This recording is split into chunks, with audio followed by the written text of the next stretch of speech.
Good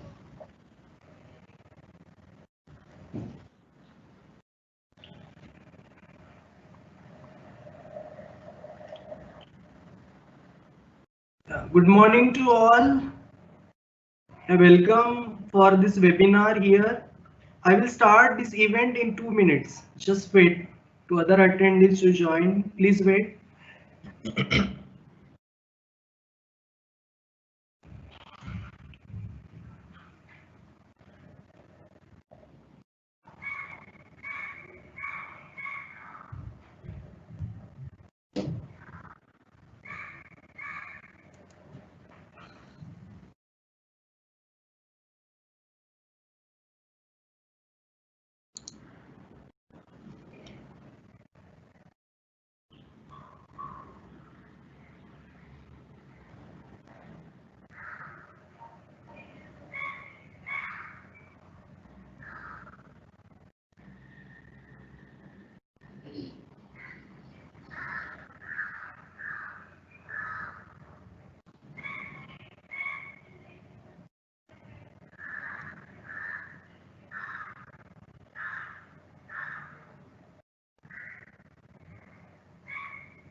Okay. Welcome again. I am Ashish Gantiwar. First and most, I welcome you all participants and thank you very much for everyone to register and join this live event today. I welcome you, Dr. Devdatta Shinde, on behalf of the head of the Department of Physics and principal of Deccan Education Society's Ferguson College, Autonomous Pune, with the status of the DBT Star College scheme. Here I want to give a brief introduction and academic journey of today's guest speaker, Dr. Devdatta Shinde.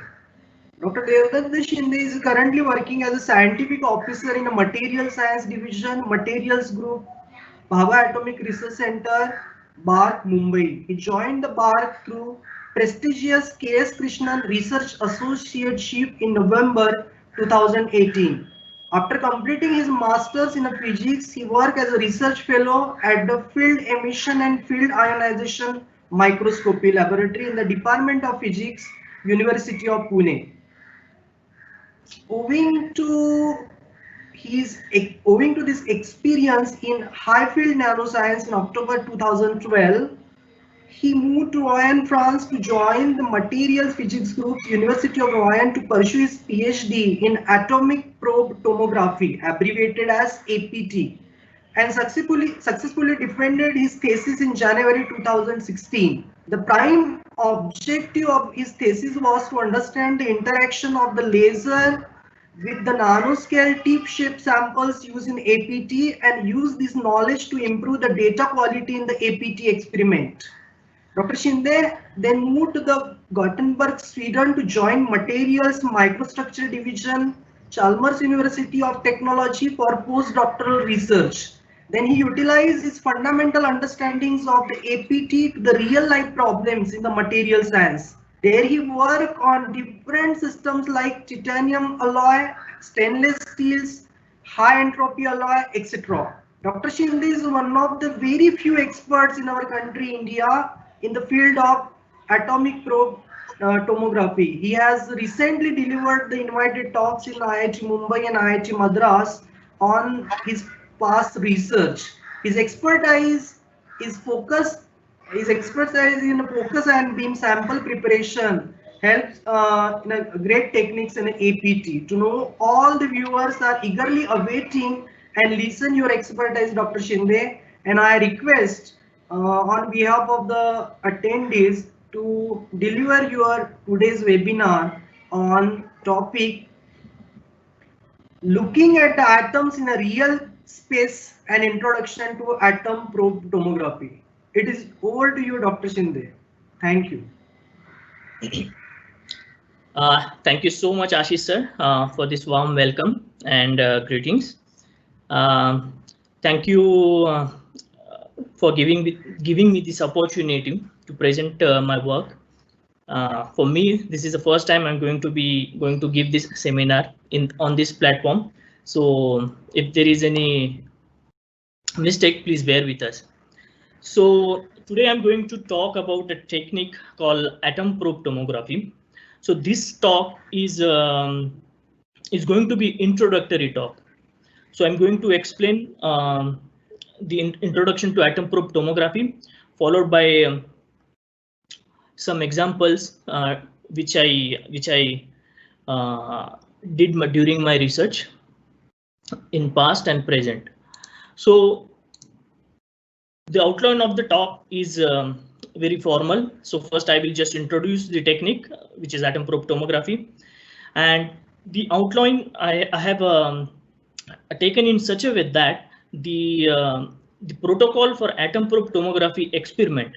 So in that way, I'm going to explain you the technique itself. So initially, I will just explain you the fundamentals of atom probe tomography, followed by the sample preparation. After that, once the sample is prepared, one has to analyze in atom probe. So once your sample is prepared, one has to choose different parameters, and finding those right parameters is one of the key things in atom probe tomography. So the third agenda in outline is the finding the right parameters. After that, how to optimize the mass spectra is going to be there, and then 3D reconstruction of the data collected. Once this 3D reconstruction is done, I will move to a few examples of the research problems I have worked so far and I'm working on, and finally I will summarize the talk. So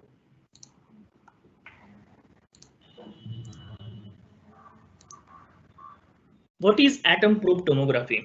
So these are three words we are going to look for throughout the presentation. So atom probe tomography is nothing but a technique which probes a very small volume of the material atom by atom and in 3 dimensions. So when someone asks me how small volume we are going to analyze with this technique, it is going to be nearly 50 by 50 by 500 cubic nanometer, which is a very small volume we are going to analyze by this technique.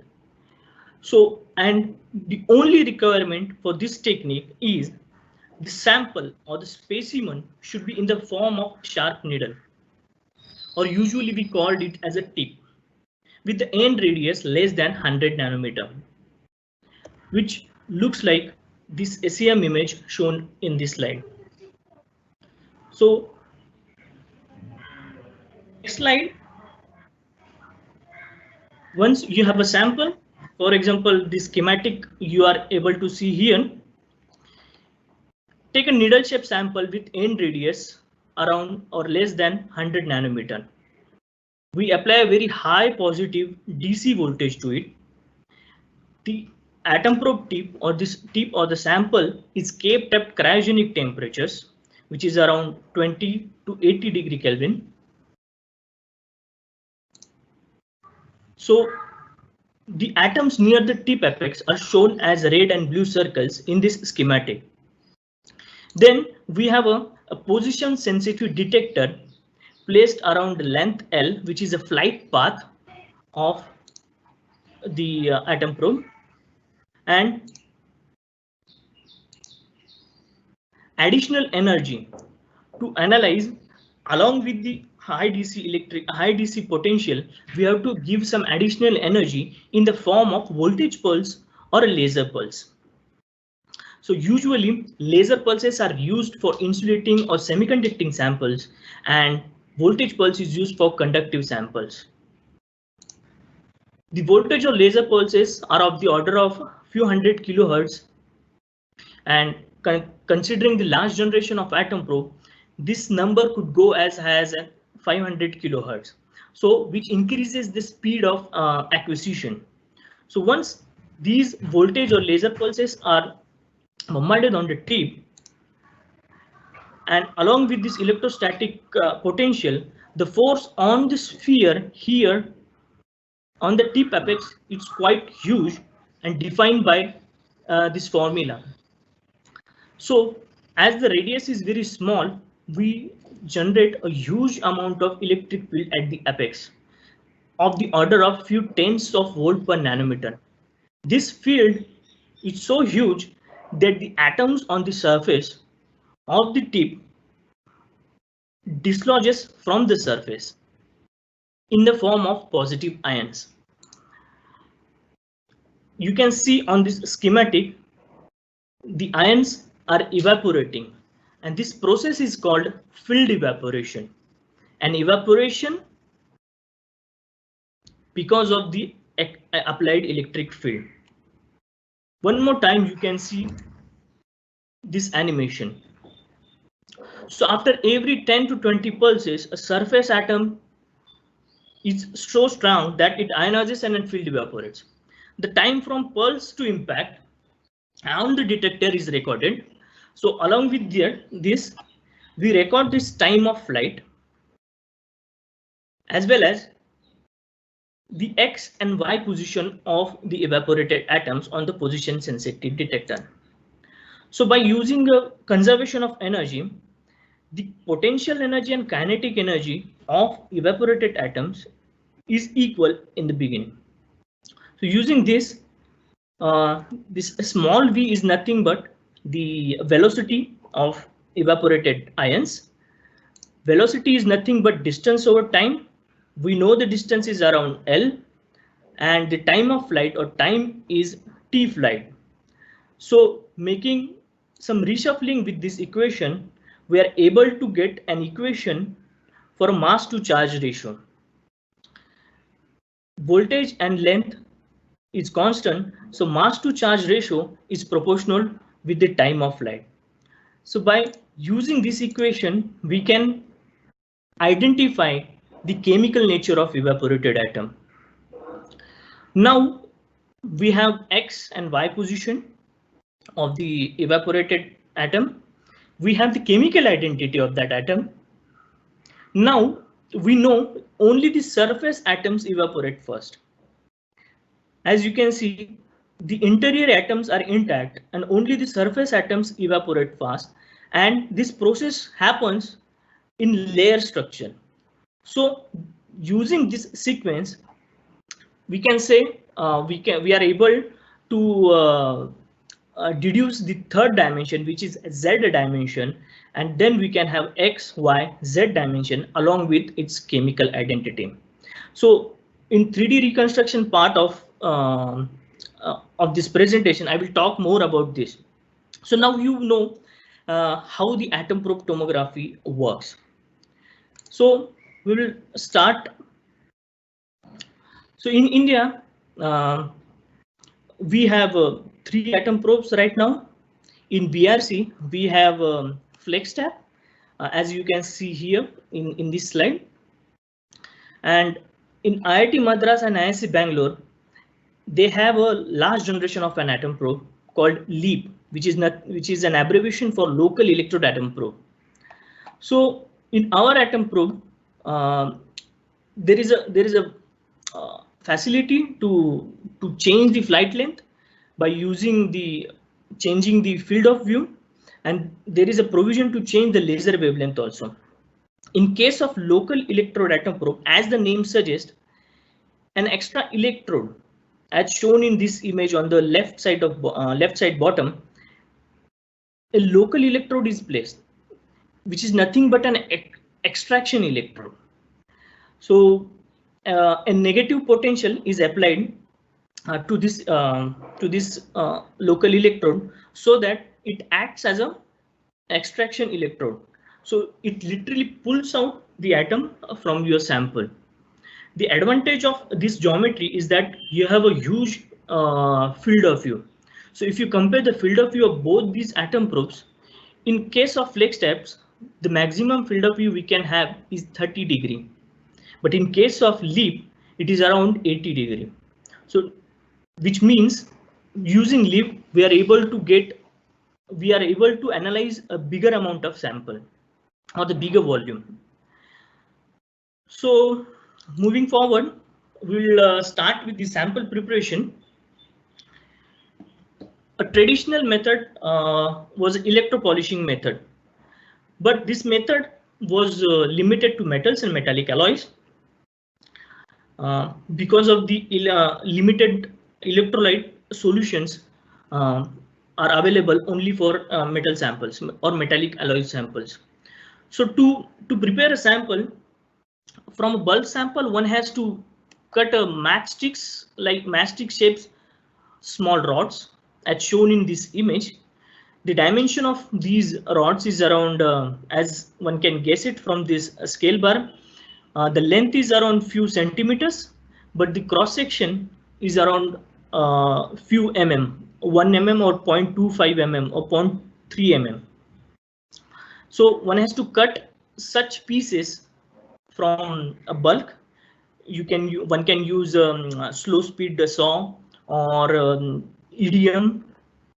Once these small matchsticks shaped sample is prepared, then this rod or this wire is pinched in a capillary and a potential is applied along the across a cathode, which is nothing but made up of a platinum wire or a gold wire, which has to be a neutral. An electrolyte solution, a drop of electrolyte solution is placed in that loop, and this wire is moved back and forth with applying the potential. So the current is generated, and one can see in this image the when you move the tip, due to the chemical reaction, the tip gets thinner and thinner. Once you find you are able to get a neck over here, then you just have to pull it throughout the electrolyte solution, so that at final stage you are getting a tip shape sample. This the tip shape in this case, even we are observing in the optical microscope. Under the optical microscope, we are not able to see it, the actual dimension or the minimum dimension, but using this process or using this method, one is able to get the radius of the top radius of the sample less than 100 nanometer. And the experimental setup looks like this. You just need a power supply, a optical microscope, and the geometry with loop and an electrolyte. For different materials, metallic materials and metallic alloys, different electrolytes are reported in literature. One can find it and you prepare that electrolyte for different materials. For example, for tungsten, usually sodium hydroxide use. For stainless steels or iron based samples, perchloric acid is used. So using those electrolytes, one can form the atom probe sample. So this was very traditional and conventional method which was used for a long time. But as it is limited to metals only, to prepare, and the another disadvantage of this sample is we are not able to prepare the site specific sample. So for example, if I am interested in one particular region of the sample, I cannot prepare the sample in this way. So for that, we have a dual beam technique called scanning electron microscope and focused ion beam, usually SEM FIB method. So here in this picture, one can see a picture of an electron microscope with scanning electron microscope with a accessory of focused ion beam. Here, henceforth, I will call it as a FIB. So, and the schematic here is shown. So the angle between electron gun and ion gun is 54 degree, or in some cases it is 52 degree. So with all of us, most of us know that using scanning electron microscope, we can image the sample. So there is another accessory attached to this SEM FIB is, one can see here platinum and tungsten needles are there. These are nothing but the GIS, which stands for gas injection system. So using this, one can deposit platinum or tungsten on your sample. Usually this platinum and tungsten is used to glue the sample to some manipulator or micro manipulator. I will come to that later. So using SEM, we can image the sample as well as we can deposit platinum or tungsten. So in case of FIB or focused ion beam, what we can do imaging also, we can do deposition also, and another feature using FIB we can do is milling. So one has to be very careful with this milling step, because if you expose your sample for longer duration with this ion beam, you may damage your sample using high energetic gallium ions. So if we use this FIB milling in a controlled manner or in a pattern manner, we are able to carve the sample. It is literally carving. It's like carving a wood and preparing or making a sculpture from a wood. So that process I'm going to show you. So using this gallium ion beam, we can prepare the sample for atom probe sample. We are going to prepare an atom probe sample. So what we need first? So the requirement is a flat top post or support post. As you can see here on the left side, image of a tungsten wire. So we prepared this wire of a tungsten so that it can support an APT sample on it. On the right side of this is a silicon coupon which is used in a local electrode atom probe, and here you can see so small array of small silicon posts. Usually these posts are flat top so that one can prepare an atom probe sample on top of that. A high magnified view of it looks like this, and the diameter of this flat top is usually 2 micrometer. The left side image of the tungsten wire, which can be used in flex type as well as in LEAP, but this silicon micro coupon is only used in a local electrode atom probe. So moving forward, so we will see step by step how the atom probe sample is prepared using this SEM FIB method. So here is one sample we have taken, a flat sample. As you can see, a protective platinum deposition is already done on this sample. So the need for this platinum deposition is because we don't want to expose our sample to gallium beam. If we expose, we are going to damage the sample underneath, which we are going to analyze in atom probe. So once you have deposited a platinum,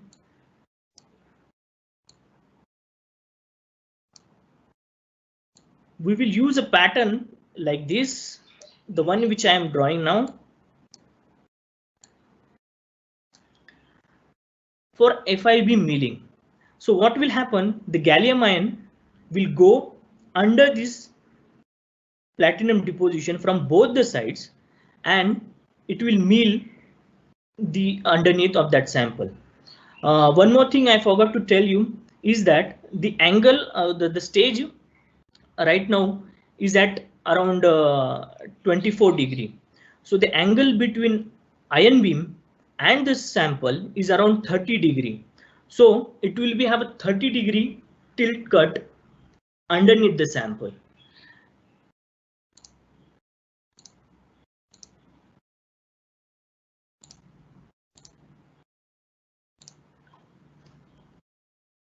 Once that is done, one can see these cuts easily. So this process is called cutting the wedges, and from the lateral view, one can see the FIB mill is going through the sample, and once if we are able to cut it furthermore, the bottom of the sample is also free, is going to be free. Then to make sure whether it is free or not, we can have a FIV image of that sample, and here one can see the bottom is totally free. So once we are sure the bottom of the sample is free, we will cut it from another side, and then we will introduce a micro manipulator. So as here you can see a micro manipulator is in this picture. As the name suggests, micro manipulator is nothing but to manipulate the sample at micron level. So after inserting this micro manipulator, I'm going to touch it to the sample, and then using platinum deposition, I will deposit a platinum at this joint where there is a contact between micro manipulator and the sample. Once this contact is done, I will cut it from other side like this, and then I will lift it out. So this procedure itself is called a lift out method. So once here in this left side image, you can see the sample or the lamella is totally lifted out. And here is a right side image is the SEM view of the same image. So once it is lifted out, you remember we have that tungsten pre-tip which I've shown you. So we will take that pre-tip, we'll put it at a 0 degree stage, and right now the tungsten pre-tip is looking at us. The top of the tip is coming out of the paper, or it's coming out of the screen, and here is our lamella which we lifted out. So we will just put it on top of it. Here is the lateral view. One can see the tungsten pre-tip is here. The lamella is attached to tungsten pre-tip. Again, I will deposit it some platinum here, and then I will cut it this lamella here. So once it is cut, I can prepare another sample from the remaining lamella. So usually from one lamella, one can prepare at least 3 or 4 samples from one lift out. So once it is done, we are having a tungsten pre-tip on which our sample is sitting. So then we tilt the stage to 52 degree or 54 degree, which is nothing but the angle at which ion beam is there. So right now the position of your sample and the ion beam is exactly parallel to each other. And then we will put an electronic mask where we are going to meal. The shaded area is going to meal only, and the area which is open will be intact. So by using this value of current, that is 30 kilovolt accelerating voltage and 1 nanoampere current, the coarse milling is done. The outer diameter is usually 3 to 4 micrometer, and inner diameter is usually 1.4 to 1 micrometer. And successively, we will decrease the inner and outer diameter, and we'll repeat the same step again and again until we reach a desired shape, which is nothing but the radius of the tip should be less than 100 nanometer. So we'll repeat the same step, and once we feel that the diameter is less than 200 nanometer and we still have some platinum here, as one can see from the contrast region, the top bright contrast region is nothing but the platinum, and we want to get rid of it. We want to remove it because the sample we have to analyze is beneath it. So the final state is low voltage cleaning, and for that we will lower the accelerating voltage to 5 kilovolt and also the current. So we'll put a full mask and we'll image the sample to achieve the final tip which is ready for atom probe. The low voltage cleaning also will clean the sample which is damaged by high voltage or the high voltage gallium ion beam or high kV gallium ion beam. So in this last low voltage cleaning process, we will remove some damaged gallium damaged region also, so that we can analyze the sample which is clean. So this is the final tip we have prepared, and this tip will go to atom probe. So this whole procedure is done to achieve a good sample or good specimen. And as one can see in this slide, I have written specimen is optics. Optics is in bold and in APD. Why I'm saying this? Because if we consider all other microscopy techniques, be it optical microscopy, be it scanning electron microscopy, be it transmission electron microscopy, in all these microscopy techniques, optics is nothing but different apertures, different objective, different lenses, condenser lens. So the quality of data is depend how these apertures and objectives and lenses are operated. But in case of atom probe tomography, your specimen itself is a optics. Why? Because we know if the cross section of your sample is smooth, circular or spherical, then the atoms or ions evaporating towards the detector in a uniform fashion. This is the ideal case. What happens when that is not the case? So here one can see when there is a dip in a sample, the ion trajectories are focused or are not good as compared to the previous case. Or when there is a hump in your sample, the ion trajectories are spread throughout the sample. So this is not a good condition to begin with, and because of this, it's not possible to reconstruct such kind of abnormalities, and this is artifact in atom probe tomography which is usually seen. So even if the ideal case is there, the not so ideal case is very much happening in atom probe tomography, and this phenomenon is usually called as aberration effect or local magnification effect in atom probe tomography. So now your sample is ready, and then now we have to move the sample to atom probe, but we have to use a set of parameters. So we have to define a set of parameters before doing the experiments. So as one can see, I have listed the important parameters, which is nothing but the laser energy in case of if we are using laser mode, base temperature, detection rate. Detection rate is nothing but ions per pulse. It is the rate of ions per laser pulse or per voltage pulse. Then there is a laser pulse rate. Then there is a pulse fraction, which is usually used in voltage mode, and it is in percentage. Finding these good parameters, which has a only goal to improvement in the data quality. What do you mean by improving data quality? The improvement in mass resolution. I should able to distinguish between two peaks as small as specified. So usually in atom probe, the mass resolution is quite good.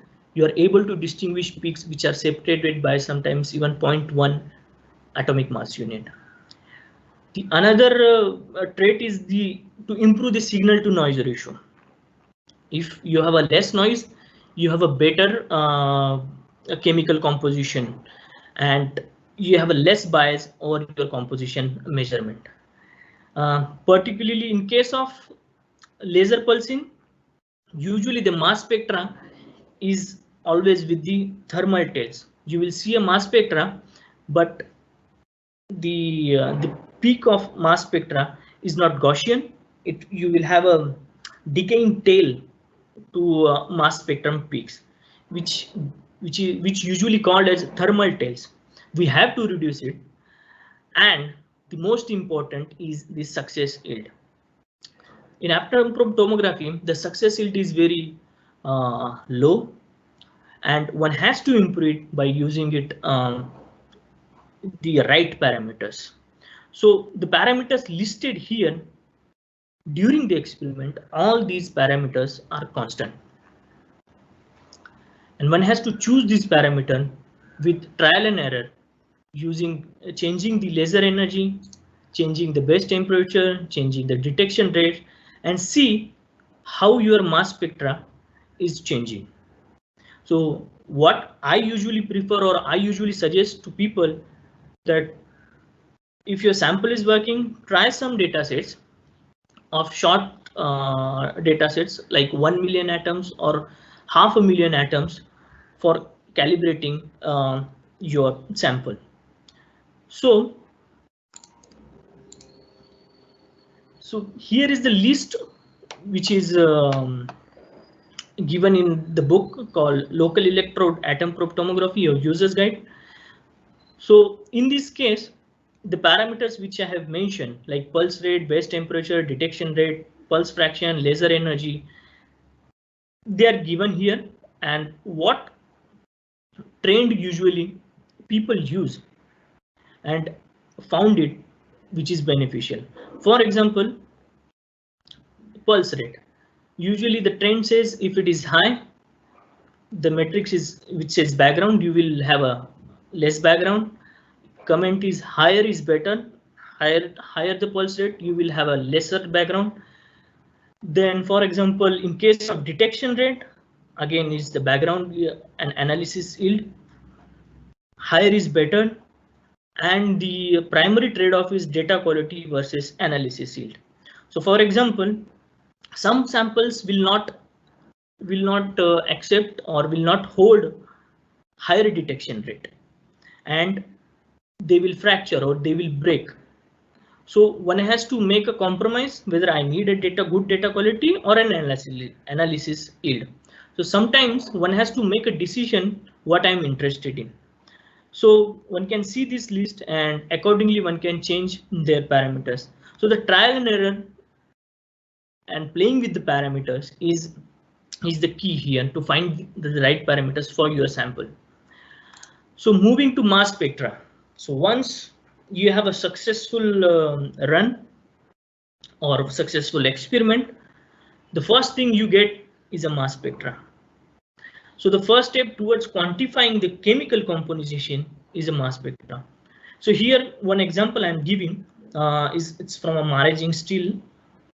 So I collected around 8 million ions in this case, and you can see in this mass spectra different peaks, including hydrogen, aluminium, titanium, iron, nickel, molybdenum, cobalt. So one can see different peaks are there and they are pretty sharp. The hydrogen in this case is from the chamber, it's not from the sample, and an inset from this mass spectra, the titanium peaks I'm showing also here, and one can see all the 5 isotopes of titanium are resolved. And now one can see the difference between 2 isotopes is hardly 0.5 Dalton or atomic mass unit. So this is the advantage of atom probe in mass spectroscopy. One can resolve the different isotopes also. So one is able to do the isotopic mass spectroscopy as well. And these isotopes or these isotopes abundances are usually used to deconvolute or to decompose the peaks which are overlapping.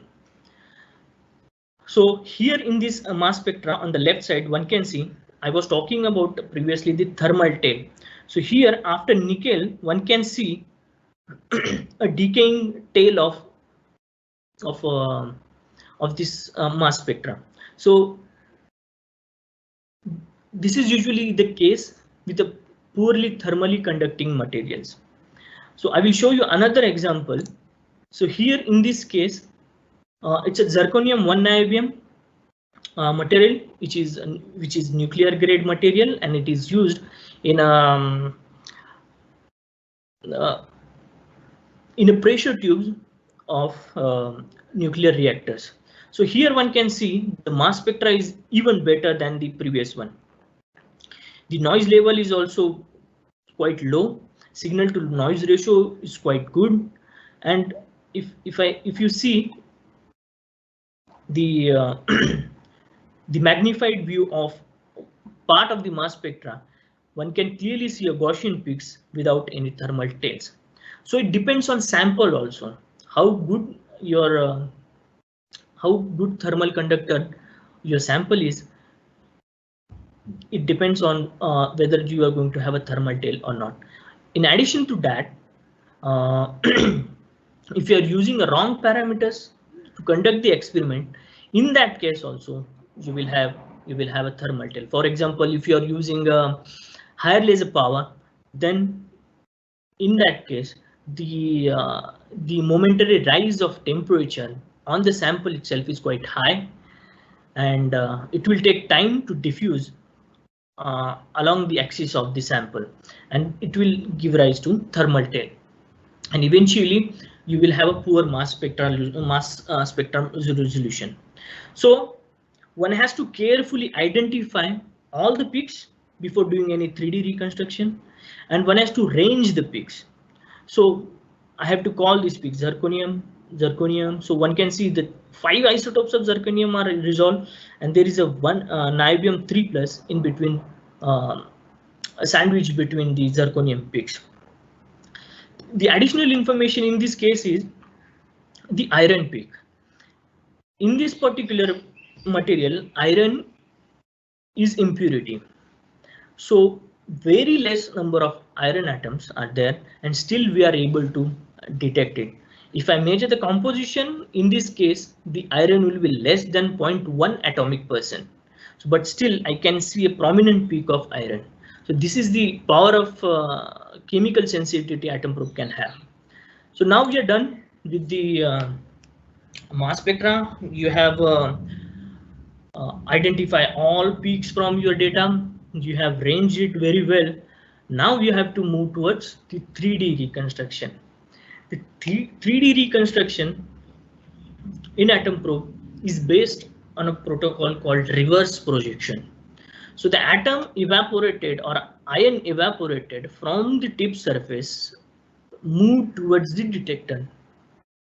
So if we have information about the trajectories of evaporation, how this ion is going to travel from this from the tip surface to the detector, then using that knowledge we can use to back project it on the tip surface. So using this protocol, most of the reconstructions are being conducted. So to deduce it, if we have information about the magnification, then we can we are able to we'll be able to back project it on the tip surface itself. So in this case, you see some symbols here. R is the radius of this sphere. Alpha is the Shank angle. The tip shape samples are not a perfect wire. It's a truncated cone. So you always have a Shank angle to your sample. So it has a crucial important in atom probe tomography, this angle. So you have a Shank angle alpha, then you have a length, which is nothing but a flight length, and the detector positions XD, YD. So these are XY positions on the detector itself. So now we know the length of the detector here, the diameter or the radius, and how much surface is being analyzed from the tip surface. So if we call a capital D on the detector area and a small d from a surface of the tip, then the magnification is defined by capital D over small d. By using some geometry, taking into account the geometry, this magnification is proportional to length and inversely proportional to the radius. of this spherical cap. Here one factor you are able to see, psi. Psi is nothing but the image compression factor. As the name suggests, this compression factor is there because the trajectories of evaporated ions are not radially outward. It is little bit complex, and the projection point is not at the center of the sphere, which is little bit farther from the center. So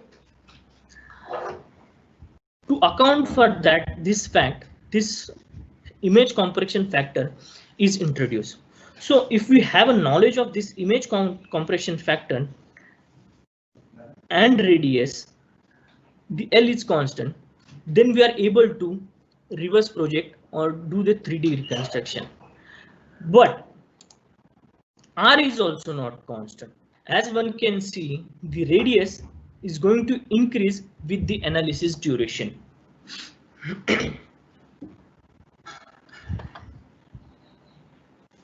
So how to find the R? If you remember, I have introduced this formula in the beginning. The applied field on the tip surface is of the order of applied voltage divided by KFR. This KF is nothing but the field factor. And by reshuffling this, we get an equation for the radius of the tip. So by using the evolution of radius can be computed from the evolution of voltage during the experiment.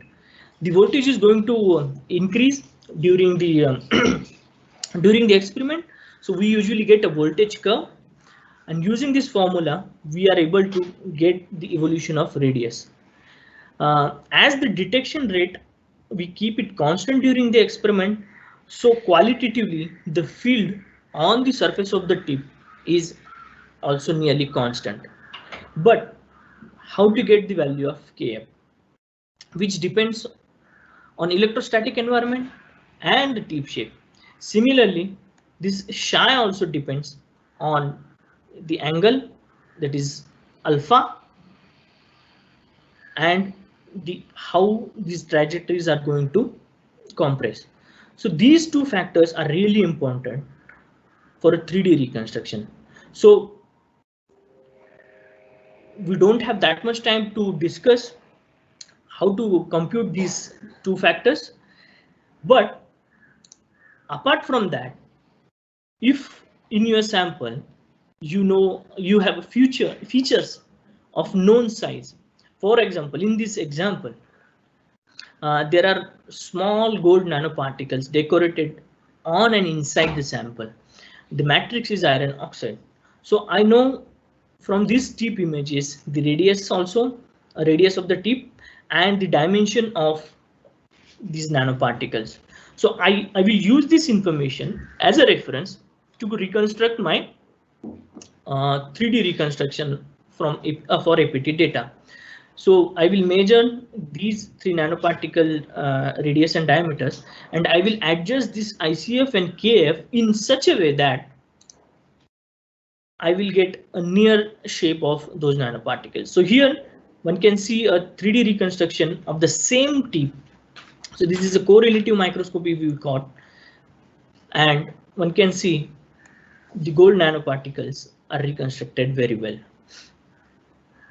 Another thing one can do is that if you have a SEM or TEM images before the experiment, and fortunately if your sample is not broken after the experimenter, you can take another image with similar magnification, be it SEM image or TEM image, then you are able to deduce how much depth you have analyzed, and then you can adjust those parameters, reconstruction parameter, in such a way that you are counting for that depth.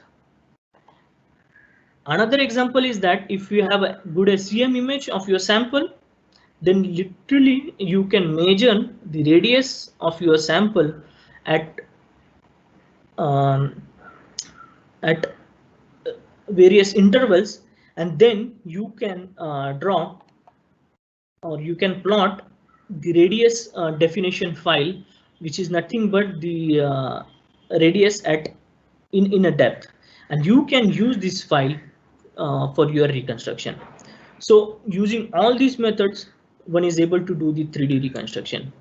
So with this, I will move to few examples. So this example is very close to my heart actually. So this I when I joined PhD in 2012, this was the first sample I analyzed using atom probe tomography, and which is nothing but quantum well samples. The bright straight lines, the perpendicular to the tip axis, here you are seeing are nothing but indium gallium nitride quantum wells, which are sandwiched between gallium nitrides. So in this experiment, we we did the correlative microscopy for the very first time, and on the same sample. So after atom probe experiment, we are able to see those quantum wells very well. So in these images, I am just showing only indium atoms so as to see it very clearly. So here one can see indium atoms in are very well aligned as compared to when we compare with the STM image. After rotating it by 90 degree, we are able to see in a different orientation, and we are able to see some quantum wells which are not exactly straight. So there are some wavy quantum wells also. So the objective in this case was to see the optical emission spectra and to correlate that optical emission spectra with the indium composition variation in these quantum wells. And such kind of samples are used in light emitting diodes, and the emitted light or the photo emitted light from such samples is dependent on how the chemical variations in these nano quantum wells are happening. So that was the motivation, and the it was published in Nanoletters in 2014. So once that is done, here I'm showing some indium distribution. These are two-dimensional compositional maps. So one can see the indium distribution only in one particular quantum wells. So above that also, I can select only one quantum well, and then within one single quantum well, I can see one is able to see the changes in indium nitride concentration. So these indium rich regions are nothing but is like a quantum dot like structures within quantum well planes. So which acts as a localization and recombination of carriers in these regions, and these indium rich regions will act as a localized carrier regions, which will affect the photo emission properties. So this was a really good example where we can see how the chemical composition can be measured. Another example was from my postdoc research, that is studying the early stage of sigma phase precipitation in commercial austenitic steel. So here is the EBSD image where one can see sigma phase as well as austenite phase. Sigma phase is usually formed at the grain boundaries. So I prepared a sample from exactly at the grain boundary, and then it is analyzed in atom probe. So one can see with this site specific sample preparation, I'm able to get the sigma phase as well as austenite phase, and I'm able to get the phase boundary also. So with this atomic distribution map, one can clearly see how all the atoms are distributed in the sample. So it is quite possible to quantify the boron which is segregated at the grain boundary also.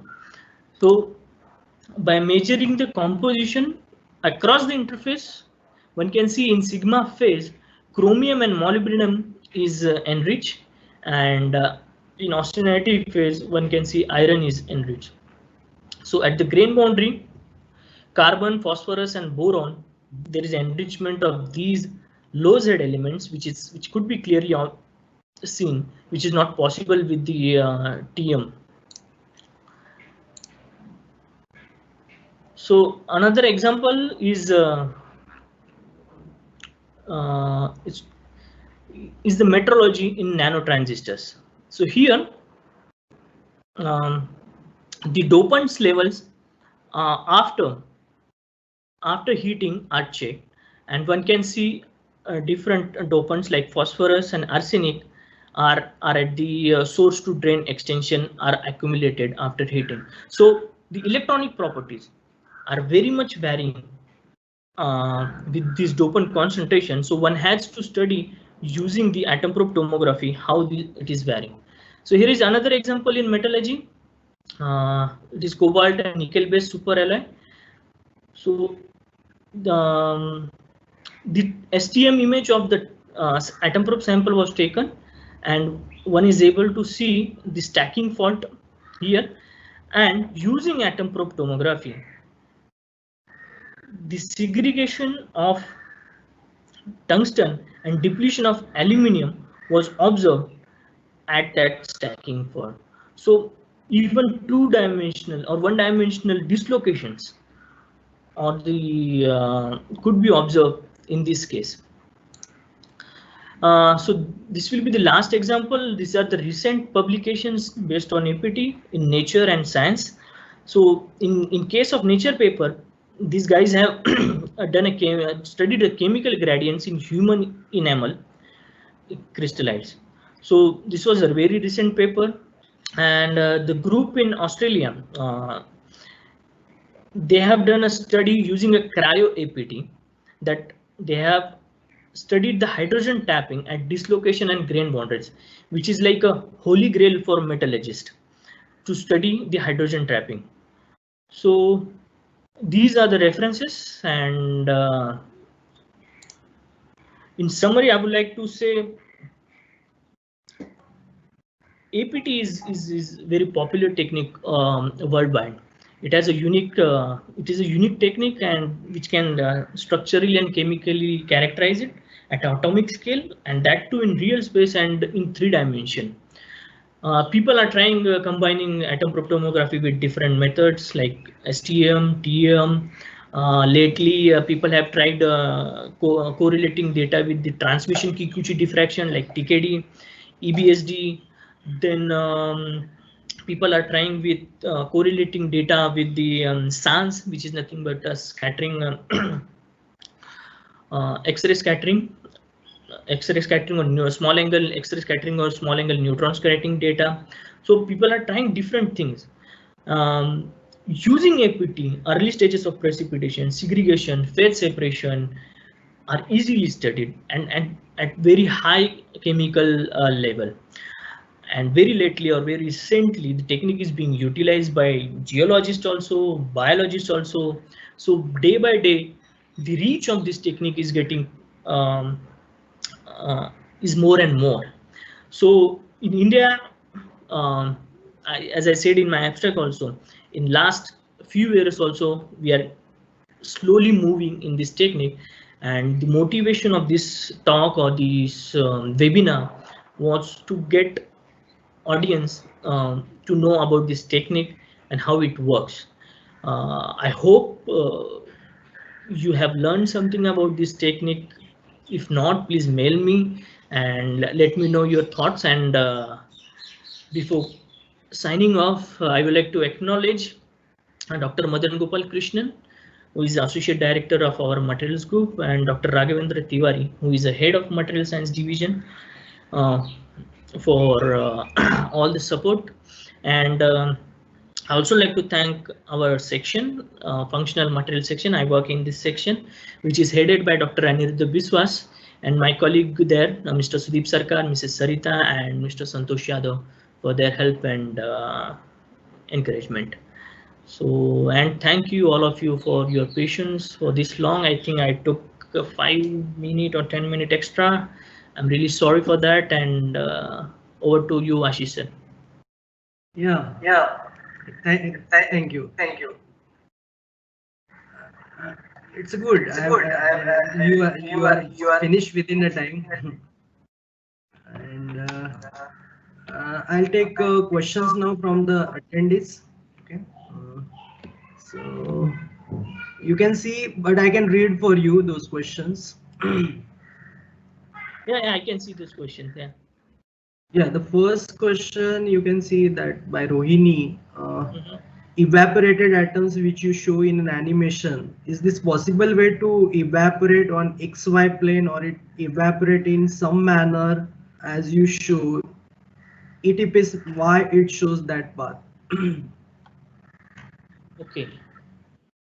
Yeah, it always evaporate in that direction because we have applied a very high positive potential to our sample, and the detector is at negative potential. So once the atoms becomes ion, it is a positive ion, and you have a negative potential at your detector. So positive and negative. So the ions attract towards the detector because of that. So that is the only way ion will travel towards the detector. I don't think so it is going to evaporate in XY plane. It will always evaporate in the same manner as I showed in the presentation. Okay, thanks.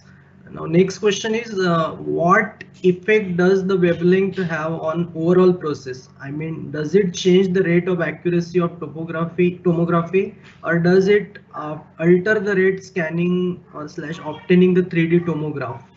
By Balakrishna Patil. Okay. Wavelength as such don't have that effect which you are mentioning, but wavelength have an effect that if you are using a low wavelength or like UV in LEAP, usually UV wavelength is used around 355 nanometer. So yeah, it doesn't change the accuracy of the tomography, and it doesn't alter the rate of scanning or obtaining the 3D tomograph as well. The only why we use laser is that for less absorbing materials like semiconductors or insulators, the laser will create a momentary temperature rise, which will, along with the electric field, help to dislodge the atoms or field evaporate the atoms. So that is the reason we are using the laser. And of course, by changing the wavelength, the absorption mechanism will be different. Like, for example, particularly in case of silicon, green is much better than UV sometimes. Green wavelength. So there is a laser matter interaction, or the absorption physics is going to be there, but it doesn't change the rate of accuracy, or it doesn't alter the scanning or whatever in 3D tomography. Okay, gallium ion beam, why gallium is used? So can we use other ions for FIB? If not, why? Yeah, people are using, I forget the name, XRF, no, XEF, xenon fluoride, but it is which is famous in nanoelectronics people, because it has a even more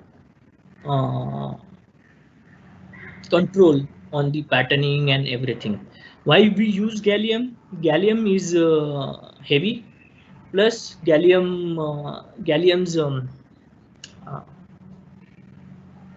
melting temperature is very low. It is 30 degrees centigrade, so we don't have to use extra. Uh, these galliums are we using are nothing but LMIS, which is nothing but liquid metal ion source.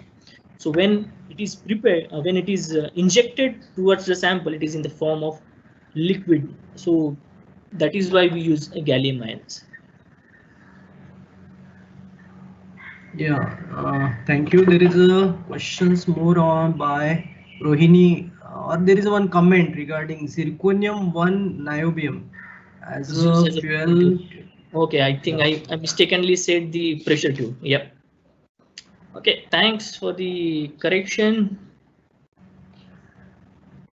Okay, there Which is a question again. Which type of sample, solid, liquid, or gas, can we examine using this technique?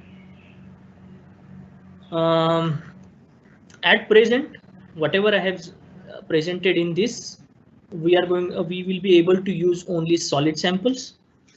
But at the very last of my presentation, I said there is a new era of tomography called cryotomography.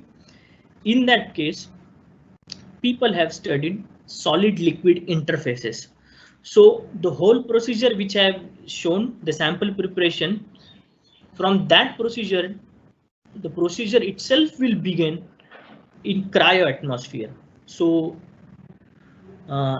usually the Cameca company, this commercial company of Atomprobe, they have started selling these cryo suitcases where you can take your sample in the cryo condition, put it in the SCM FIB, do it in cryo atmosphere, the sample preparation, remove it and attach it to Atomprobe in at cryo atmosphere only. So the sample is going to always from scratch to the analysis condition. It is always going to be in cryo atmosphere. So that is nothing but a cryo atom probe tomography, which is slowly getting it's getting popular. In that case, the solid liquid interfaces could be analyzed. Gaseous, it's not possible. Okay, okay. Thank you for the answer. Yeah, there is a one question by Rumu Haldar. In case of irradiated specimens, can we differentiate between mono vacancies and die vacancies from the image? Unfortunately not, because the resolution of the atom probe is not that big or that high to detect the vacancies or to image the vacancies. So unfortunately, it's not possible to differentiate between. Means to detect itself is not possible. So there is no question of differentiating mono and di vacancies. Yeah, there is an anonymous question. Yeah, How quantum whales so indium is this produced? yeah so this project was done during my PhD when I was in France, and if I'm not wrong, it was a molecular beam epitaxy or MOCVD. I'm not sure. I have to check, but most probably it is MOCVD, molecular oxygen chemical vapor deposition. So it is prepared by that. Okay. Is the nano transistor will make any changes to electronic world in digital? Oh, this question seems out of the for me. So Okay, it's a general question might be. How is platinum opaque to the gallium beam? platinum is Real not time. platinum is not opaque to gallium beam, but it will be a protective layer for our sample. So platinum is going to be damaged by gallium, but it will protect the layer, the sample beneath it. So that's why we are using the platinum. It is definitely not opaque. Platinum is going to damage, but we don't care about the platinum. That's a sacrificial layer we are depositing so as to prevent the gallium damage to our sample. So that is why platinum is deposited. That is the is the illumination laser selected depending on the band gap of semiconductor to be analyzed. Is illumination laser selected? Are you getting that question? Is the illumination lasers right now, no, because the only wavelength available in atom probe is UV. But during my PhD, we tried with UV green also. So the answer to this question is no. The wavelength is constant for the commercial atom probes. Yeah, there is one anonymous question again. Please explain the structural aspect of 3DAP analysis once again. Do you have that slide? Otherwise, Structural aspect means what? I don't get it. I'm analytic.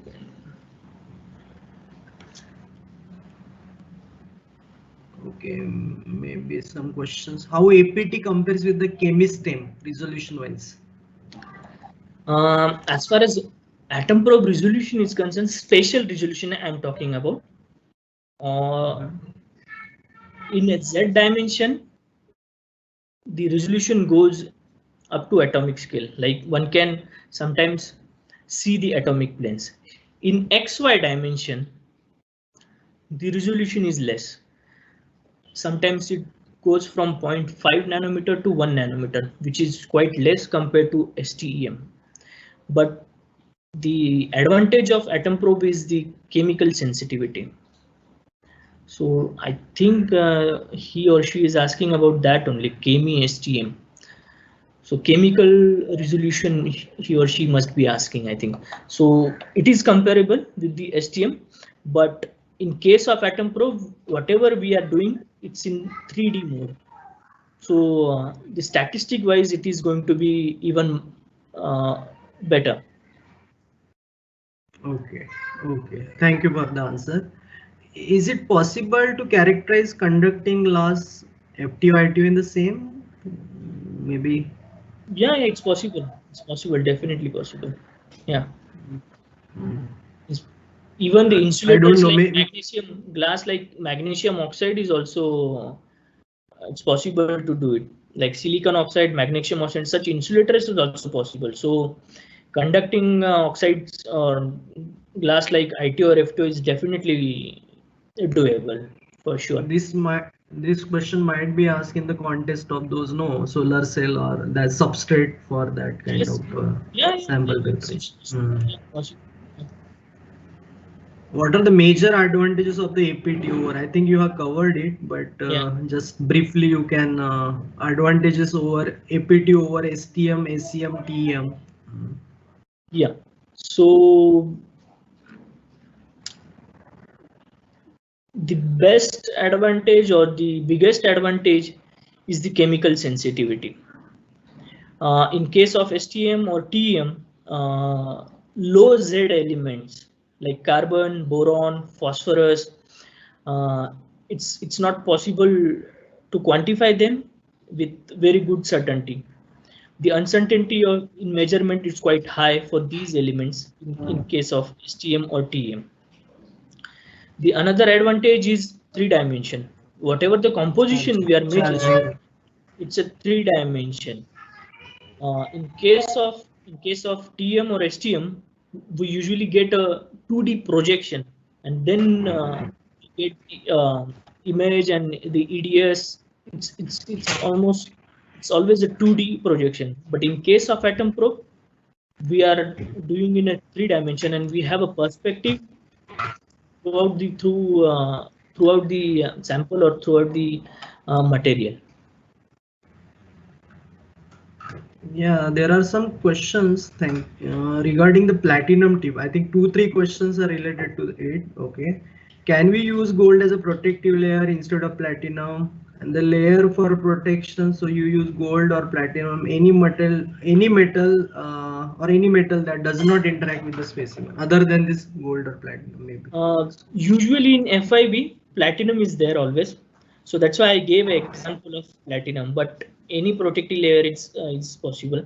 As far as one has to be careful that if my sample is nickel based alloy and I use the nickel coating, then it's going to be difficult to distinguish the nickel is from capping layer or nickel is from my sample.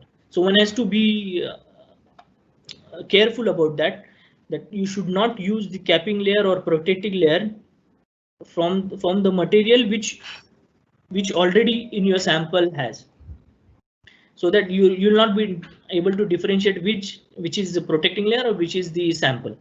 So yeah, any protective layer, I've used nickel, I've used silicon, I've different layers, different protective layers I have used. So I just gave one example because usually most of the time in FIB machines, platinum deposition is available.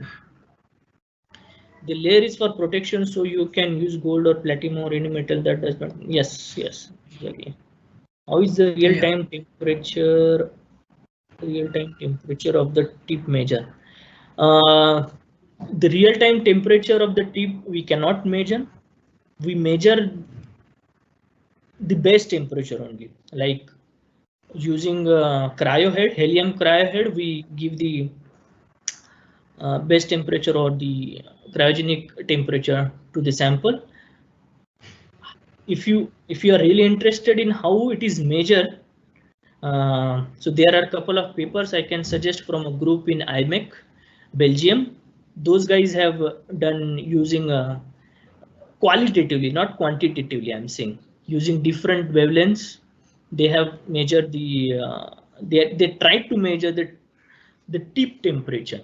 So basically, what happens when the laser is bombarded on the sample absorbs the laser light, and it gets heated, and after heating, how this thermal mechanism is happening is all explained in that by that group. If I forgot the name, but Van der Vost, if you see papers by Van der Vost from IMEC Belgium, then you will get to know about more about that. Yeah, there is maybe a final question we can take now. How is a damage to the gallium ion is reduced in a sample preparation of irradiated specimens? Yeah, maybe it is sample. Like does it? Yeah, that's what we do actually. The protection layer is there for platinum, or any other protection layer is there. That is the only way we can reduce the gallium beam damage. And one has to be careful that one should not expose their sample too much to ion beam imaging. So usually when you have to set the pattern on your sample, you have to image the sample, otherwise you cannot set the pattern. So you have to be very quick, and immediately you have to pause your imaging. Once you have to take couple of images only, and then you have to pause it so that you are not exposing your sample to gallium ions, and then you can set your parameters. Okay, thank you. There is, I think we can take last question if you don't mind. Okay. Yeah. So more questions, if there is I think they can send to your mail. I will give you the mail to the attendees here. Okay. So is it necessary to polarize the laser in order to achieve evaporation? We don't usually polarize it. It is already polarized. The angle of polarization is along the tip axis. So for example, the tip axis is like this. The polarization is along the parallel. So in most the atom probes, this polarization is followed. For example, if your polarization is perpendicular to your tip sample, then the efficiency of evaporation is found to be decreased. So that's why the Cameca company is sticking to parallel polarization only, but nobody changes the polarization of the laser during the experiment or even before the experiment. So the polarization is there, which is constant, which is parallel to the tip axis, and that is because if it is perpendicular to the tip axis, the efficiency of field evaporation is less compared to when it is parallel to the tip axis. Okay. Okay, we can now stop here. I think you have given the answer of every questions been asked here, And if there is a questions more, then attendees can talk to you or write email to you. Okay. So thank you so much for your presentation. I know it is a very special techniques, and the attendees are definitely get benefited because of your talk, and hopefully they will motivated to do some research in this direction as well. So I thank you. I acknowledge from Department of Physics and Ferguson College Pune to have honor to you be here, and hopefully in the future you are 1:1 to be present in the college sometimes. Okay, so we have a physical kind of talk in the P2 hall of our department. Okay. Yeah. Thank you so much. Thank you, attendees, having patience and asking these questions very patiently listening. And thank you so much. Thank you, Dr. Deodat, and hopefully Thank you so. we'll see you Thank soon. you also Thank you. for giving me this opportunity, and thank you for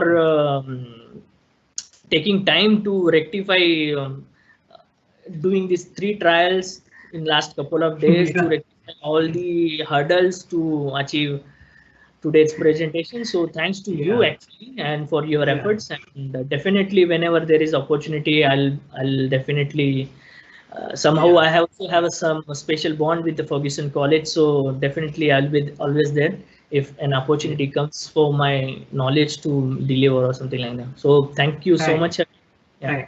thank you so much. Thank you so much. So I'll just end the meeting. Thank you. Thank you. Thank you.